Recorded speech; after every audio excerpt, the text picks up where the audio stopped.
Hello everyone. आज हम इस लेक्चर में ये डिस्कस करेंगे किसी 3x3 मैट्रिक्स की आइगन वैल्यूज और आइगन वेक्टर को कैसे कैलकुलेट किया जाता है। इससे पहली वीडियो में हमने आइगन वैल्यूज आइगन वेक्टर का एक वर्किंग प्रोसेस दिया है। आइगन वैल्यूज आइगन वेक्टर की क्या प्रॉपर्टीज हैं वो हमने डिस्कस की है, यूट्यूब पर अवेलेबल है हमारे चैनल पर। इस वीडियो में हमें ये डिस्कस करना है कि किसी भी 3x3 मैट्रिक्स की आइगन वैल्यूज और आइगन वेक्टर कैसे आते हैं।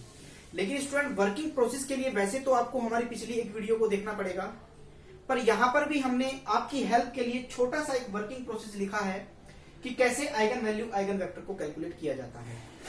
जब भी हम कभी आइगन वैल्यू आइगन वेक्टर को कैलकुलेट करते हैं तो सबसे पहले हमें एक कैरेक्टरिस्टिक इक्वेशन को बनाना पड़ता है a माइनस लैम्डा आई का डिटरमिनेंट इक्वल्स टू 0।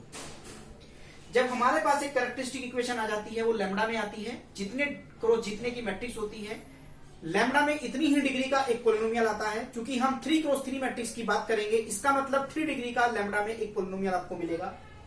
उस पोलिनोमियल में से लैम्डा की वैल्यू निकाली जाती है। क्योंकि 3x3 मैट्रिक्स की बात कर रहे हैं तो लैम्डा की 3 वैल्यू आएंगी।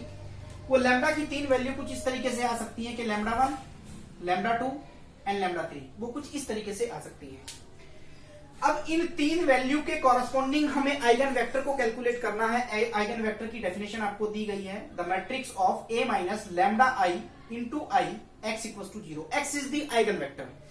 चूंकि हमने 3x3 की मैट्रिक्स ली है तो चूंकि जनरल डेफिनेशन मैंने लिखी है x1 x2 x3 xn are the eigen vector, but चूंकि 3x3 की मैट्रिक्स ले रहे हैं तो 3 यहाँ पे x1 x2 x3 कुछ नंबर्स आने वाले हैं जो एक सिस्टम का सॉल्यूशन होता है। क्योंकि ये सिस्टम जो आपके सामने लिखा है ये होमोजीनियस सिस्टम है और होमोजीनियस सिस्टम का सॉल्यूशन हम ऑलरेडी दे चुके हैं, यूट्यूब पर अवेलेबल है। उसकी हमने हर तरीके की प्रॉब्लम को डिस्कस किया है आपके साथ। तो स्टूडेंट एक बार ध्यान से देखिए, 3x3 की एक मैट्रिक्स है जिसका हमें आइगन वैल्यू आइगन वेक्टर को कैलकुलेट करना है। तो let a minus lambda I का determinant equals to 0 is the characteristic equation. अगर ये मान लीजिए कैरेक्टरिस्टिक इक्वेशन है जहां पे लैम्डा कोई स्केलर है, लैम्डा इज एनी स्केलर और I is the identity matrix, then determinant of 6 minus lambda minus 2 2 minus 2 3 minus lambda minus 1 2 minus 1 3 minus lambda determinant equals to 0 is the characteristic equation. But student, इसको solve करना जैसा कि हमने कैले Hamilton में भी किया, कैले हैमिल्टन में भी हमें कैरेक्टरिस्टिक इक्वेशन बनानी पड़ती थी। कैरेक्टरिस्टिक इक्वेशन का एक शॉर्टकट यूट्यूब पर अवेलेबल है, आप देख सकते हैं। यहां पर इसको सॉल्व करना बहुत मुश्किल काम हो जाता है, तो हमें इसकी कैरेक्टरिस्टिक इक्वेशन बनाने के लिए दूसरा एक शॉर्टकट हमने यूज किया है, उसको यहां पर भी यूज कर लेते हैं कि lambda cube minus lambda square into sum of diagonal element या ट्रेस ऑफ द मैट्रिक्स भी कह देते हैं, plus lambda into C11 C22 C33 यानी sum of cofactors minus determinant of A equals to 0। This is the shortcut of characteristic equation. तो अगर हमें मान लीजिए कि ये इक्वेशन बनानी है तो lambda cube minus lambda square into sum of diagonal element is 6 plus 3 plus 3। जो भी मेन डायगोनल होता है उसका हमें सम लेना होता है, हमने उसका सम कर दिया है, plus lambda into C11 plus C22 plus C33। सबसे पहले C11 को निकाल लेते हैं। C11 जब हम इस एलिमेंट के लिए करेंगे तो 9 माइनस 1 इक्वल्स टू 8।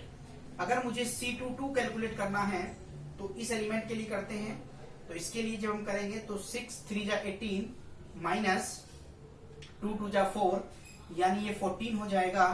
और C33 को जब हम कैलकुलेट करेंगे तो C33 इस एलिमेंट के लिए किया जाता है 6 3 जा 18 माइनस 2 2 जा 4, फिर से 4 हो जाएगा यानी 14 आएगा।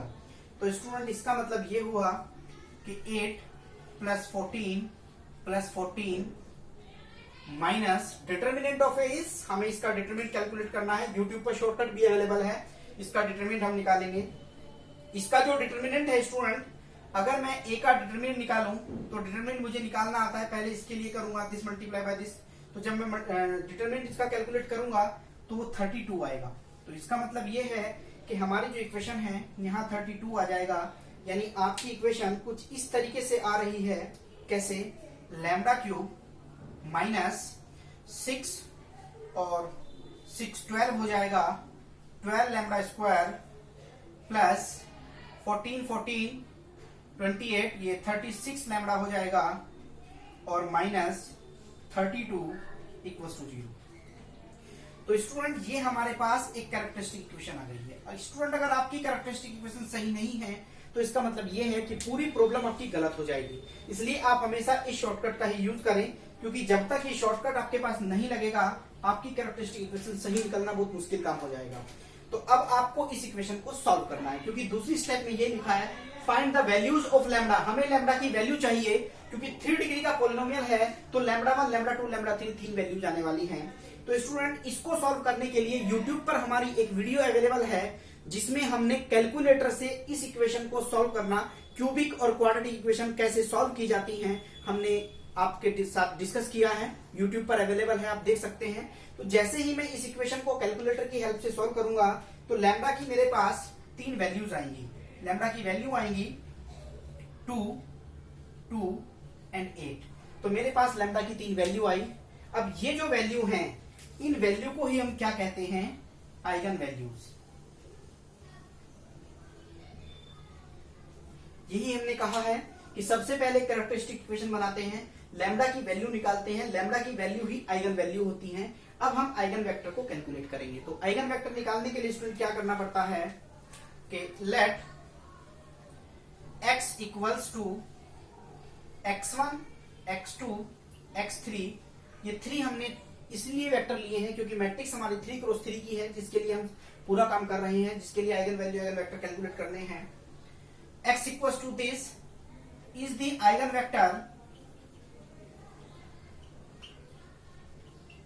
corresponding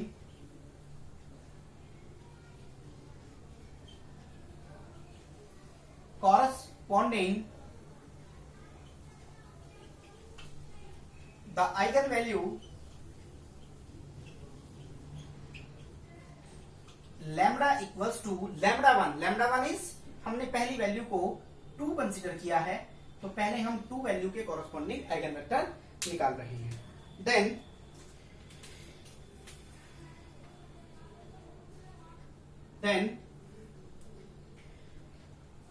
जो डेफिनेशन हमारी है a minus lambda I into X equal to 0, यानी a माइनस लैम्डा आई की जगह 2 हो जाएगा आई x इक्वल टू 0। यानी हमें सिस्टम में लैम्डा 1 की जगह पे 2 रखना है, यानी इस मैट्रिक्स में मुझे लैम्डा की जगह पे 2 रखना पड़ेगा। तो जब मैं लैम्डा की जगह पे 2 रखूंगा तो ये मैट्रिक्स मेरी कुछ इस फॉर्म में बनेगी कि 4 minus 2 2 minus 2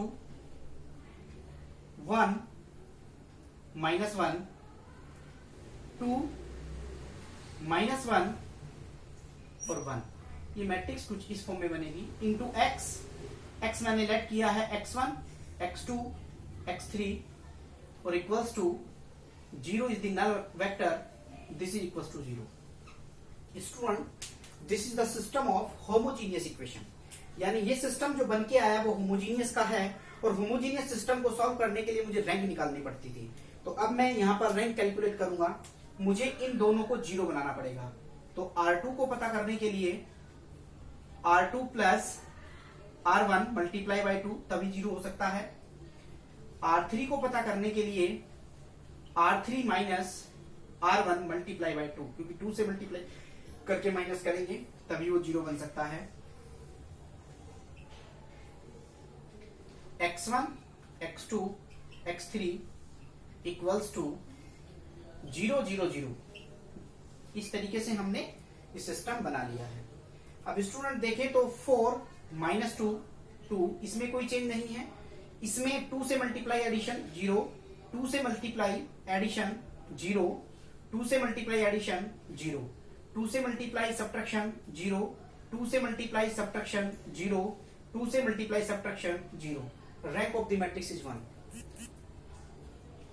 rank of matrix is 1. But the unknowns is 3, 1 2 3. इसका मतलब दो फ्री वेरिएबल है उसके अंदर, हमें दो फ्री वेरिएबल को कैलकुलेट करना है. स्टूडेंट यहां पर हम एक छोटा सा कॉन्सेप्ट रखते हैं जिससे जल्दी से प्रॉब्लम निकल जाती है. तो अगर हम देखें ये पूरी इक्वेशन में सारे जीरो हैं, ये भी सारे जीरो हैं. अगर इस इक्वेशन को देखूं तो ये 4x1 minus 2x2 plus 2x3 equals to 0 है. इसका इंप्लाइज मतलब ये हो जाता है कि 2x1 माइनस x2 और प्लस x3 इक्वल्स टू 0. क्योंकि स्टूडेंट मेरी जो मैट्रिक्स है, ध्यान दीजिएगा मेरी बात पे, जो मैट्रिक्स मेरी है वो सिमेट्रिक है. आप देखें तो मैट्रिक्स सिमेट्रिक है. सिमेट्री मैट्रिक्स में मोस्टली ऐसा होता है कि कोई दो आइगन वैल्यू इक्वल हो जाती हैं. यानी हर बार ऐसा नहीं होता, लेकिन मोस्टली ऐसा होता है कि जब भी मैट्रिक्स सिमेट्रिक होती है तो आइगन वैल्यू हमेशा दो इक्वल आती हैं. तो यहां पर दो वैल्यू इक्वल आ रही हैं. अब अगर मैं दो वैल्यू इक्वल को देखूं तो यही मैट्रिक्स, यही सिस्टम, तो दोनों में 2 रखने से बार बार यही बनता रहेगा. इसका मतलब मैं इसी सिस्टम से दो आइगन वेक्टर को एक साथ कैलकुलेट कर सकता हूं. बट स्टूडेंट ध्यान दीजिए, हमारी वीडियो में हमने एक आइगन वेक्टर का कॉन्सेप्ट दिया है और आइगन वेक्टर की प्रॉपर्टीज को उसमें पढ़ाया. तो आइगन वेक्टर की जो प्रॉपर्टीज है उनको ध्यान से पढ़िए, क्योंकि उनका बड़ा इंपॉर्टेंट रोल रहता है. जो आइगन वेक्टर की प्रॉपर्टीज होती हैं उसमें हमने ये बताया कि एक आइगन वैल्यू के कॉरस्पॉन्डिंग इनफाइनाइट आइगन वेक्टर आते हैं. मतलब 2 वैल्यू के कॉरस्पॉन्डिंग इनफाइनाइट आइगन वेक्टर आएंगे, इस 2 वैल्यू के कॉरस्पॉन्डिंग भी इनफाइनाइट वेक्टर आएंगे और इस 2 वैल्यू के कॉरस्पॉन्डिंग भी इनफाइनाइट वेक्टर आते हैं. मोस्टली ऐसा भी होता है स्टूडेंट, जब भी दो आइगन वैल्यू इक्वल हो जाती हैं तो इस मैट्रिक्स की रैंक मोस्टली 1 आती है. कभी कभी ऐसा नहीं होता है, लेकिन ज्यादातर इस केस में यही होता है कि जब भी दो वैल्यू इक्वल आएंगी तो इस सिस्टम की रैंक 1 आती है. अदरवाइज यहां पर क्योंकि सिस्टम तो उसका सॉल्यूशन तो इनफिनिट ही आना है, तो कभी भी इस मैट्रिक्स की रैंक 3 तो नहीं आ सकती. या तो 2 आती है या तो 1 आती है, क्योंकि 3 आने का मतलब होता है कि द सिस्टम है यूनिक सॉल्यूशन. और यूनिक सॉल्यूशन का मतलब होता है कि सिस्टम की सारी वैल्यू, जो वेरिएबल्स हैं वो सारी वैल्यू 0 लेते हैं. लेकिन 0 वेक्टर कभी भी किसी नॉन जीरो वैल्यू के कॉरस्पॉन्डिंग नहीं आता. हमेशा ही जो वेक्टर आते हैं वो नॉन जीरो वैल्यू के कॉरस्पॉन्डिंग इनफाइनाइट आइगन वेक्टर आते हैं. यानी कि सिस्टम इनफाइनाइट सॉल्यूशन रखता है. और इनफाइनाइट सॉल्यूशन रखने का मतलब ये हो जाता है कि जब भी यहाँ मैट्रिक्स जो बन के आएगी उसकी जो रैंक है वो कभी भी 1 नहीं हो सकती. 1 से कम उसकी रैंक 1 हो सकती है, 2 हो सकती है, पर 3 नहीं हो सकती, क्योंकि उस सिस्टम का सॉल्यूशन कभी यूनिक नहीं होगा. तो स्टूडेंट ध्यान दीजिए, अगर मैं इस सिस्टम को सेटिस्फाई करना चाहूं, क्योंकि इनफाइनाइट वैल्यूज हैं जो इसको सेटिस्फाई कर रही हैं, अगर मैं इस सिस्टम को सेटिस्फाई करना चाहूं तो मैं ये देख सकता हूं कि अगर ये भी 1 हो जाए, ये भी 1 हो जाए, और या फिर ये -1 हो जाए, ये -1 हो जाए, ये 1 हो जाए, तो ये 0 बन सकता है. यानी कि मैं ये कर सकता हूं कि टेकिंग, अगर मैं ये कहूं कि x3 की वैल्यू -1 है, x1 की वैल्यू 1 है और x2 की वैल्यू भी 1 है, तो इसका मतलब दिस इज इक्वल्स टू 0. यानी ये वैल्यू जैसे ही मैं यहां रखूंगा तो 2 हो जाएगा, ये वैल्यू यहां रखूंगा तो -1 हो जाएगा, ये वैल्यू यहां रखूंगा तो -1 होगा, ये मिलकर के तीनों 0 बनाएंगे. यानी x का एक वेक्टर आ गया है, और वो वेक्टर क्या है कि 1 1 और -1. मैं इस तरीके से ये वेक्टर को ले सकता हूं. यानी स्टूडेंट इसका मतलब ये हुआ कि जब भी आपको आइगन वेक्टर निकालना हो तो मुझे इस वैल्यू को, इस इक्वेशन को सेटिस्फाई करवाना पड़ेगा. मैं एक काम और भी कर सकता हूं. टेकिंग, मान लीजिए मैंने x2 को 0 रखा. अगर x2 को मैंने 0 रखा तो इसका मतलब 2x1 plus x3 equals to 0 हो जाएगा. और इसका मतलब ये हुआ कि अगर ये 0 के बराबर है तो इन दोनों में एक रिलेशन आ रहा है कि 2x1 बराबर माइनस के x3. यानी अगर मैं 2x1 बराबर माइनस के x3 को k लेट कर लूं तो x2 की वैल्यू, x1 की वैल्यू k/2 और x3 की वैल्यू -k आ जाएगी. यानी k अगर मेरे पास 2 हो जाए तो इसका मतलब ये भी हो सकता है, अगर k 2 में लेट कर लूं तो x1 की वैल्यू 1 हो जाएगी और x3 की वैल्यू -2 हो जाएगी। यानी जो मेरे पास एक वेक्टर आ रहा है वो वेक्टर ये भी हो सकता है कि x2 की वैल्यू चूंकि 0 है, x1 1 है, तो 1 0 -2 ये भी एक आइगन वेक्टर है। तो मैं इससे, जैसे मैंने x1 को 0 लिया है स्टूडेंट, यहां पर मैंने x2 को 0 लिया है, मैं x1 को भी 0 ले सकता हूं, मैं x3 को भी 0 ले सकता हूं। इसका मतलब एक वैल्यू के कॉरस्पॉन्डिंग इनफाइनाइट वेक्टर आते हैं। अब मैंने देखा कि एक वेक्टर मेरा ये आ गया, एक वेक्टर मेरा ये आ गया, मैं और भी वेक्टर निकाल सकता हूं। दो वैल्यू तो मेरी इक्वल ही हैं। अगर मैं देखूं तो दो वैल्यू चूंकि मेरी इक्वल आ रही हैं, तो मैं उन दोनों वैल्यू के कॉरस्पॉन्डिंग इन दो वेक्टर को कंसीडर कर सकता हूं, क्योंकि दोनों वैल्यू मेरी इक्वल हैं। तो अभी मुझे लेकिन तीन वैल्यू के कॉरस्पॉन्डिंग तो तीन वेक्टर चाहिए। अभी मेरे वेक्टर दो आए हैं, लेकिन स्टूडेंट एक बात का ध्यान रहे, जब भी आप ये आइगन वेक्टर निकाल रहे होंगे तो ये वेक्टर ऐसे होने चाहिए कि ये वैल्यू इस वैल्यू के ऊपर डिपेंड ना करे, ये हमेशा ही इंडिपेंडेंट होने चाहिए। इंडिपेंडेंट का मतलब ये है कि ये वेक्टर इस वेक्टर के साथ रिलेशन ना बनाए। जैसे ये 2, ये 1 और -1 है, तो कहीं ऐसा ना हो कि मैं इसे 2 और -2 ले लूं। तो इस तरीके का वेक्टर नहीं होना चाहिए, वो वेक्टर डिपेंड नहीं करना चाहिए। तो ये वेक्टर हमेशा ही इंडिपेंडेंट होने चाहिए। तो स्टूडेंट, मैंने एक वैल्यू के कॉरस्पॉन्डिंग ये कुछ आइगन वेक्टर निकाले हैं। अब अगर मान लीजिए कि मैं एक वैल्यू के कॉरस्पॉन्डिंग आइगन वेक्टर निकालना चाहूं, तो कैसे निकालूंगा, कैसे कैलकुलेट करूंगा उसको। तो मैंने लेट किया कि let y equals to y1, y2, y3 are the eigen vector corresponding lambda equals to 8। अगर मैं लैम्बडा इक्वल्स टू 8 के कॉरस्पॉन्डिंग, मतलब मेरी जो वैल्यू है वो लैम्बडा इक्वल्स टू 8 हो गई है, अगर 8 के कॉरस्पॉन्डिंग बनाना चाहूं वेक्टर, तो कैसे बनाऊंगा। तो वेक्टर कुछ इस तरीके से बनेंगे, then a minus 8i y equals to 0। यानी जो मेरा सिस्टम है वो कुछ इस तरीके से बन रहा है, y1, y2, y3 equals to एक नल वेक्टर 0 0 0। 8 रख देते हैं, 8 यहां रखूंगा तो -2 हो जाएगा, -2 होगा और ये 2 हो जाएगा, -2, 8 यहां रख रहे हैं तो -5, 8 यहां रख रहे हैं यानी कि -1, 2, -1 और -5, कुछ इस तरीके से इक्वेशन बन रही है। अब मुझे इन दोनों को 0 करना होगा। इन दोनों को 0 करने के लिए, R2 को पता करने के लिए R2 माइनस R1 और R3 को पता करने के लिए R3 प्लस R1। तो इस सिस्टम को सॉल्व कर लेते हैं। तो अगर हमें ये सिस्टम सॉल्व करना है तो कुछ इस तरीके से अपनी इक्वेशन को बनाना पड़ेगा। वर्किंग प्रोसेस की आवश्यकता है नहीं, उसको हटा देता हूं। तो पहली रो में कोई चेंज नहीं है, -2 एंड 2, और ये सिस्टम मेरा एज इट इज रहेगा y1, y2, y3 और इक्वल्स टू में रहेगा 0 0 0। यानी मेरी जो इक्वेशन है R2 से R2 माइनस R1 चल रही थी, दिस माइनस दिस 0 हो जाएगा, दिस माइनस दिस तो माइनस के 3 हो जाएंगे, दिस माइनस दिस यानी ये भी माइनस के 3 हो जाएंगे, दिस प्लस दिस 0 हो जाएगा, दिस प्लस दिस -3 हो जाएगा, दिस प्लस दिस -3 हो जाएगा। तो स्टूडेंट, इसका मतलब ये है कि मेरी जो मैट्रिक्स है वो इस फॉर्म में आ गई है।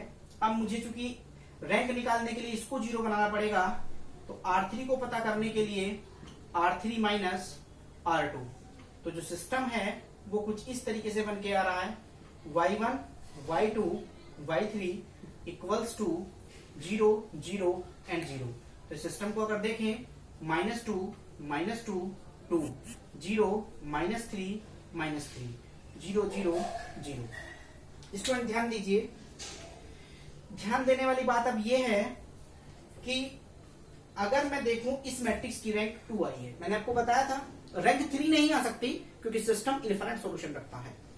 रैंक 1 आ सकती है, रैंक 2 आ सकती है, रैंक 3 कभी नहीं आएगी। अगर रैंक 3 आ गई है इसका मतलब आपसे गलती हुई है, या तो आइगन वैल्यू गलत है या तो मैट्रिक्स में कहीं गलती हुई है, कभी भी इस सिस्टम का यूनिक सॉल्यूशन नहीं आएगा। तो अगर मैं देखूं तो यहां पर ये x1 के मल्टीपल हैं, ये y1 के मल्टीपल हैं, y2 के मल्टीपल हैं, y3 के मल्टीपल हैं, तो इसको देखूं तो ये 3y2 हो जाएगा और ये माइनस के 3y3 है इक्वल टू 0। तो ध्यान देना, आपको यहीं पे कॉन्सेप्ट समझ में आएगा। -3 से डिवाइड कर दूं तो y2 बराबर y3 हो जाएगा माइनस के साथ। मैंने इसको k के बराबर लेट कर लिया।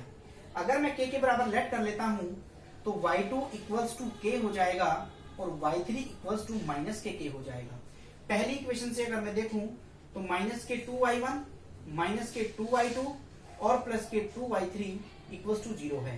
अब इस इक्वेशन में अगर देखें तो इंप्लाइज दैट -2y1 ये k है तो माइनस के 2k हो जाएगा और ये यहां पे देखूं तो माइनस के ये भी माइनस के 2k हो जाएगा और इक्वल्स टू 0। तो 2k 2k 4k हो गया है, यानी माइनस के 2y1 इक्वल्स टू हो जाएगा 4k, यानी 2 से जब डिवाइड करूंगा तो y1 इक्वल्स टू माइनस के 2k आएगा। यानी स्टूडेंट अगर आप देखें तो मेरे पास y1 y2 और y3 तीनों की ही वैल्यू मेरे पास आ गई है। यहां पर देखिए आप, ये तीनों वैल्यू मेरे पास आ चुकी हैं। अगर मैं एक सिस्टम बनाना चाहूं, y की वैल्यू निकालना चाहूं तो y की वैल्यू कुछ इस तरीके से बनी है वेक्टर की फॉर्म में।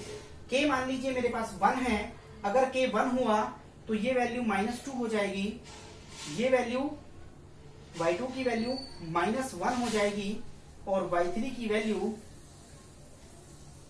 ये y3 है स्टूडेंट, तो y2 की वैल्यू 1 हो जाएगी और इसकी वैल्यू -1 हो जाएगी। तो इसका मतलब ये हुआ कि ये मेरे पास एक वेक्टर आ गया है। स्टूडेंट ध्यान देने वाली बात ये है कि जब भी मैं k की वैल्यू यहाँ कोई रखता हूं, अगर मैं 1 रखूंगा तो एक सॉल्यूशन आ रहा है, अगर मैं 2 रख दूं तो एक सॉल्यूशन आएगा, but this solution is dependent to the other solution. वो जो सॉल्यूशन मैंने लिया वो इसके डिपेंडेंट है। k की वैल्यू अगर मैं यहाँ केवल एक ही चेंज करता हूं बार बार तो ये केवल उसके डिपेंडेंट रहता है और ऐसी सॉल्यूशन, ऐसी आइगन वेक्टर मुझे नहीं चाहिए। तो यहाँ पर अगर देखूं तो मेरे पास जो आइगन वेक्टर आए हैं वो आइगन वेक्टर कुछ इस फॉर्म में आ गए हैं। किसी भी वैल्यू के कॉरस्पॉन्डिंग जो आइगन वेक्टर आए वो कुछ इस फॉर्म में आए हैं। अगर मैं 2 के कॉरस्पॉन्डिंग और 8 के कॉरस्पॉन्डिंग देखूं, स्टूडेंट ये आपको लिखना नहीं है, मैंने केवल आपको समझाने के लिए लिखा है। ये वैल्यू आपको नहीं लिखनी है, मैंने केवल समझाने के लिए लिखा। 2 वैल्यू के कॉरस्पॉन्डिंग जो आइगन वेक्टर आया 1 1 और -1 था, 1 1 और -1। फिर दोबारा 2 वैल्यू के कॉरस्पॉन्डिंग आपने एक वेक्टर और निकाला, इसके अदर देन आप कोई और निकाल सकते हैं। वो वेक्टर आया 1 0 एंड -2 और 8 वैल्यू के कॉरस्पॉन्डिंग जो वेक्टर आया -2 1 -1। तो हमने इसको वेक्टर की एक फॉर्म में रख दिया है। स्टूडेंट ध्यान दीजिए, इस मैट्रिक्स को हम M कहते हैं। M is the model matrix.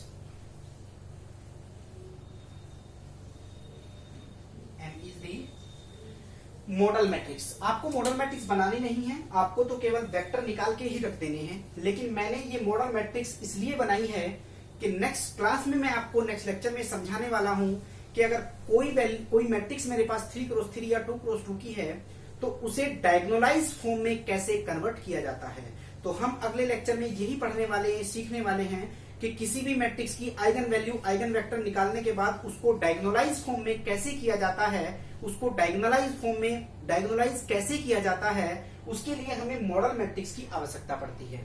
अब हम अगली वीडियो में ये समझेंगे कि डायगोनलाइज करने का वर्किंग रूल क्या है और कैसे किसी मैट्रिक्स को डायगोनलाइज किया जाता है। तो स्टूडेंट में भी हो सकता है, क्योंकि एक वीडियो में अगर पूरे क्वेश्चन को स्टार्टिंग से लास्ट तक करूंगा तो काफी टाइम टेकन हो जाएगा।